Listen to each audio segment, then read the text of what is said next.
حضرت موسیٰ علیہ السلام کے زمانے میں ایک سرکش اور گنہگار نوجوان تھا۔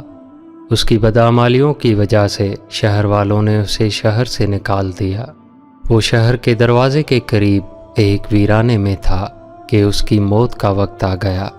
اللہ تعالیٰ نے حضرت موسیٰ علیہ السلام کے طرف وحی بھیجی کہ میرے اولیاء میں سے ایک ولی کی وفات ہو گئی ہے، آپ اس کے پاس جائیں اور اسے غسل دے کر نماز جنازہ پڑھائیں اور اعلان کر دیں کہ جس کے گناہ زیادہ ہیں وہ میرے ولی کے جنازے میں آ کر شامل ہو جائے تاکہ میں اس کو بھی بخش دوں، اور میرے ولی کو اٹھا کر مجھ تک پہنچا دو تاکہ میں اس کی عزت و تکریم میں اضافہ کروں۔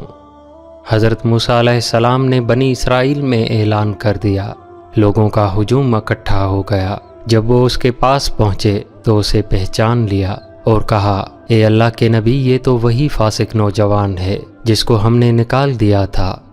حضرت موسیٰ علیہ السلام بہت حیران ہوئے تو اللہ تعالیٰ نے فرمایا کہ اے موسیٰ، تیری قوم نے سچ کہا، لیکن اصل حقیقت یہ ہے کہ جب اس ویرانے میں اس کی موت کا وقت آ گیا تو اس نے دائیں بائیں دیکھا، اسے کوئی دوست یا رشتہ دار نظر نہ آیا۔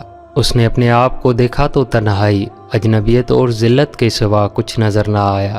تب اس نے میری طرف نگاہ اٹھائی اور کہا، یا الہی، تیرے بندوں میں سے ایک بندہ جو تیری کائنات میں پردیسی ہے، اپنے اصل وطن سے دور ہے، اگر مجھے علم ہو جاتا کہ مجھے عذاب دینے سے تیری حکومت مضبوط ہو جائے گی اور مجھے معاف کرنے سے تیری حکومت کمزور ہو جائے گی تو میں تجھ سے مغفرت کا سوال ہی نہ کرتا۔ تیرے سوا میری کوئی پناہ گاہ اور جائے امید نہیں۔ میں نے سنا ہے تو نے اپنے کلام میں فرمایا ہے کہ میں غفور الرحیم ہوں، میرے مولا مجھے مایوس نہ فرما۔ اللہ تعالیٰ نے فرمایا، اے موسیٰ، یہ میری شان کے خلاف ہے کہ میں اس کی غربت کی حالت میں اس کے سوال کو رد کر دوں، جبکہ وہ میری بارگاہ میں آیا ہے اور میرے حضور گڑ گڑایا ہے، اور مجھے میری عزت کی قسم اگر وہ سارے جہاں کے مجرموں کی بخشش کا سوال کرتا تو اس کی عاجزی اور غربت کی وجہ سے تمام لوگوں کو معاف کر دیتا۔ اے موسیٰ، میں غریب کی پناہ گاہ، اس کا دوست اور اس پر رحم کرنے والا ہوں۔